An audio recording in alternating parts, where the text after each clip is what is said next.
Assalamualaikum warahmatullahi wabarakatuh. Hai anak, kali ini kita akan bahas tentang Perang Badar. 313 kaum muslimin melawan 1000 pasukan kaum musyrik. Ini terjadi di bulan Ramadan, tahun kedua setelah hijrah. Yaps, dari segi jumlah dan persenjataan, peperangan ini terlihat sangat tidak imbang. Tetapi banyak sekali hikmah dan keajaiban yang terjadi dalam perang ini. Mari kita dengarkan bersama. Panglima perang untuk kaum muslim dipimpin oleh Rasulullah Shallallahu Alaihi Wasallam, dan untuk kaum Quraisy itu dipimpin oleh Abu Jahal. Sengketa ini muncul untuk merebut kembali hak umat Islam oleh kafilah Abu Sufyan yang ketika itu pernah dirampas oleh kaum Quraisy. Namun esensialnya perang ini untuk menegakkan tauhid, memperjuangkan agama Allah. Kemudian mulailah Nabi membuat strategi perang. Kedua kubu saling berhadapan. Mereka masing-masing memajukan 3 orang terbaik untuk bertanding 1 lawan 1, di mana berarti ada 3 perkelahian per individu. Kaum muslimin mengirim 3 orang dari muhajirin, yaitu Hamzah, Ali bin Abi Thalib, dan Ubaidah bin Haris. Awal perkelahian 3 orang itu dimenangkan oleh kaum muslimin. Kemudian pihak musuh menyerbu dan terjadilah perang sesungguhnya.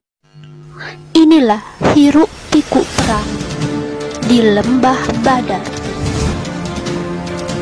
Suara pedang, debu, kaki kuda berlari, teriakan takbir, dan semangat jihad.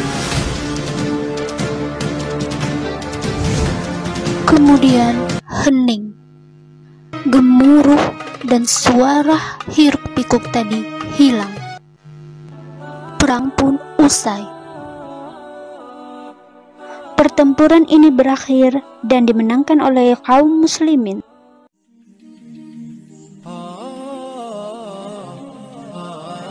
Dan tahukah kalian, kemenangan ini ada andil malaikat di dalamnya. Seperti firman Allah berikut ini.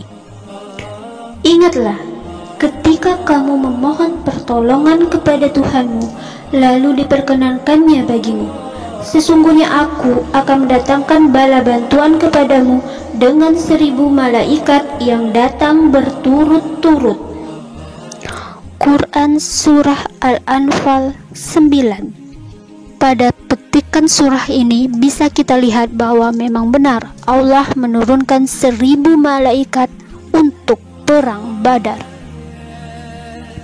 Abbas menuturkan, pada hari berkecamuknya perang Badar, aku mendengar malaikat yang mengenakan serban berwarna putih berseru, "Majulah, hai Zum."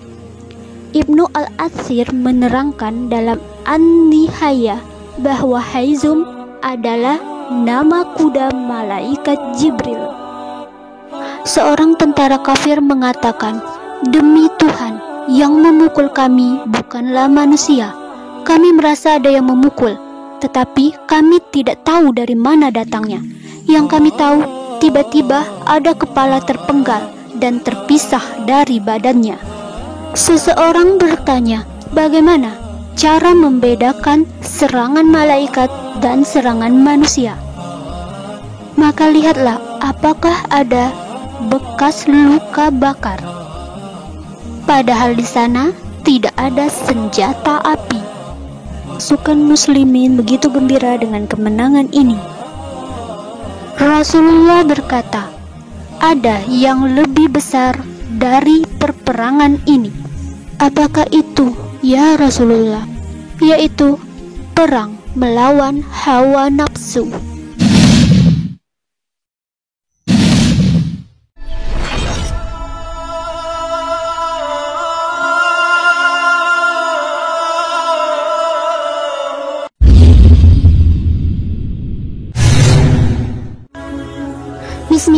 Assalamualaikum warahmatullahi wabarakatuh. Inilah kisah perang Uhud. Bulan Syawal tahun 3 Hijriah. Abu Sufyan mempersiapkan peperangan ini dengan sangat tersusun. Dia ingin melakukan pembalasan atas kekalahan di Perang Badar dahulu. Kemudian 3.000 infanteri dipersiapkan, ditambah lagi 200 kavaleri. Dengan persenjataan yang sangat lengkap, mereka menuju Madinah. Di sana mereka juga mengikutsertakan salah satu pakar strategi perang, Khalid bin Walid. Dan mereka berjalan di jalan-jalan yang memiliki 2 mata air. Sedangkan pemandangan di Madinah pada saat itu sangat tenang, karena mereka tidak tahu apa yang akan menyongsong mereka. Hingga kembalilah seseorang yang bernama Abbas, yang merupakan utusan salah satu paman Nabi, membawa surat dari Mekah. Dan setelah mereka mengetahui, segera Nabi mengutus orang untuk mengintai pergerakan musuh. Nabi memutuskan untuk tetap berada di tempat dan berencana melakukan serangan dengan kelompok yang kecil-kecil. Rasulullah mengusulkan untuk tetap standby di dalam benteng Madinah dengan tujuan mengepung musuh dalam kelompok yang kecil-kecil sehingga tidak leluasa dalam bergerak. Namun sahabat mengusulkan untuk kita menyerang musuh. Kemudian Nabi masuk ke dalam rumahnya, dan di saat beliau keluar, beliau sudah mengenakan baju zirah. Sahabat terkejut dan sangat menyesal karena merasa telah menentang keputusan Nabi. Mereka menyuruh Hamzah untuk berbicara kepada Nabi, menyatakan bahwa mereka taat kepada keputusan Nabi dan ingin tetap di sini menunggu musuh. Namun Nabi malah berkata, pantang untuk seorang Nabi melepas baju zirah ketika dia sudah memakainya. Lalu Nabi sempat menceritakan bahwa tadi malam dia bermimpi bahwa pedangnya retak dan ada seekor sapi yang disembelih, dan dia berlindung pada benteng yang kokoh. Salah satu sahabat kemudian bertanya, apakah takwil dari mimpi baginda Rasul tersebut? Kemudian Rasulullah menerangkan bahwa pedang yang retak itu adalah bahwa ada salah satu sahabatnya yang akan meninggal dunia. Sedang sapi yang disembelih itu maknanya adalah ada kerabat dekatnya yang mati terbunuh di dalam perang tersebut. Sedangkan benteng yang kokoh itu adalah Madinah. Kemudian jadilah pasukan muslimin menyongsong pasukan Quraisy. Jumlah pasukan muslimin itu sendiri adalah 1.000 orang, di mana 700 adalah pasukan muslim dan 300 adalah kaum munafik, karena nantinya mereka akan kembali ke Madinah dengan alasan khawatir terhadap rumah-rumah mereka. Pengkhianatan mereka itu karena penghasutan dari Abdullah bin Ubay bin Salil. Dan inilah saat dimulainya perang Uhud. Begitulah, ketika 300 kaum munafik sudah pulang, tersisalah 700 kaum muslimin. 700 orang tersebut dibagi dua oleh Rasulullah, 650 di bawah untuk menyerang pasukan Quraisy dan 50 disuruh naik ke atas bukit sebagai pemanah. Mana untuk memegang bendera, pasukan Quraisy menyediakan 11 orang untuk bergonta-ganti jikalau bendera mereka jatuh. Kepada 50 pasukan yang berada di atas bukit, Rasulullah berpesan untuk tidak bergerak kecuali ada instruksi dari bawah.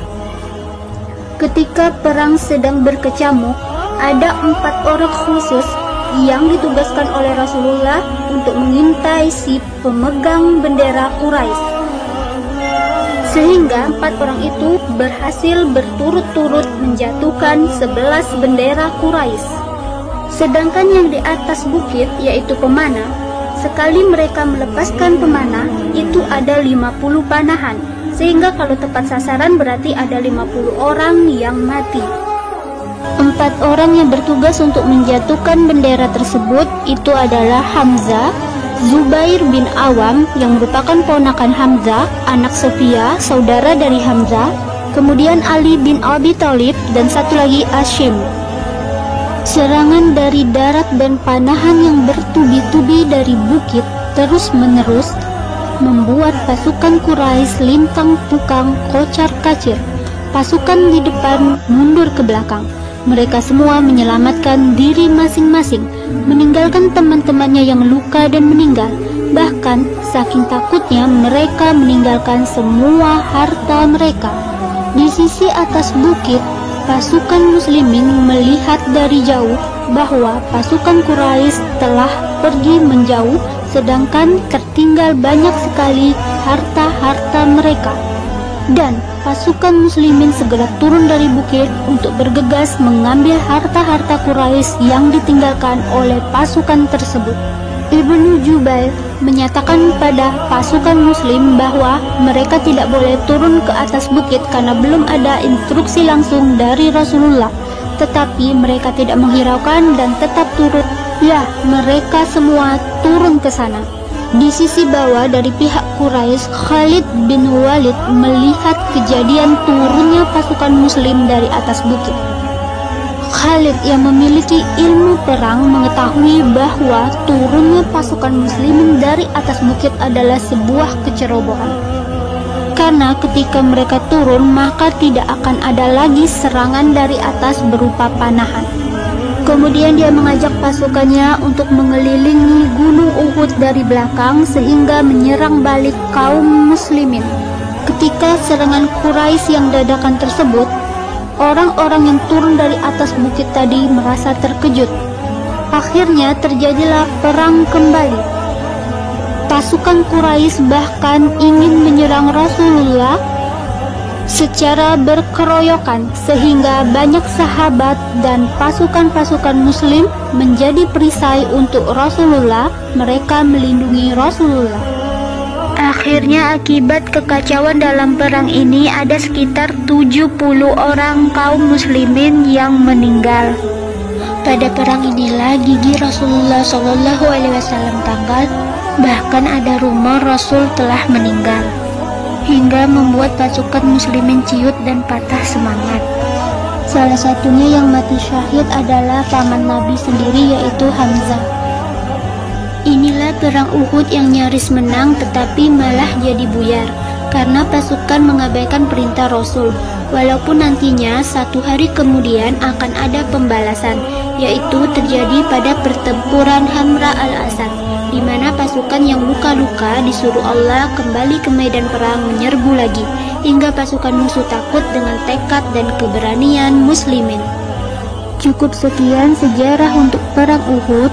Terima kasih, semoga bermanfaat. Wassalamualaikum warahmatullahi wabarakatuh. Bye.